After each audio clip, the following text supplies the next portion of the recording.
আগামী ২৯শে জুলাই ঐতিহ্যশালী মোহনবাগান দিবসের শুভ দিনেই নতুন মরশুমের জন্য অনুশীলন শুরু করে দিতে চলেছে মোহনবাগান সিনিয়র দল। প্রত্যেক বছরই এই দিনটিকে বিশেষভাবে পালন করা হয় মোহনবাগান ক্লাবে। যেহেতু ওই দিন বিকেলে প্রদর্শনী ম্যাচ এবং ক্লাব প্রাঙ্গণে বিভিন্ন অনুষ্ঠানের আয়োজন করা হয়, তাই ২৯শে জুলাই সকালেই মোহনবাগান মাঠে অনুশীলন শুরু করবেন দিমিত্রি পেট্রাতসরা।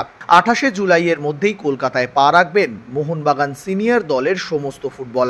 মোহনবাগানের নবনির্বাচিত কোচ মলিনাও খুব শীঘ্রই দলের সঙ্গে যোগ দেবেন। জোর কদমে চলছে মোহনবাগান মাঠ প্রস্তুতির কাজ। এবছর কলকাতা লিগে নিজেদের মাঠে খেলতে পারছে না মোহনবাগান সুপার জায়ান্ট। সুদূর ব্যারাকপুর নৈহাটিতে ম্যাচ খেলতে হচ্ছে সুহেল ফারদিনদের।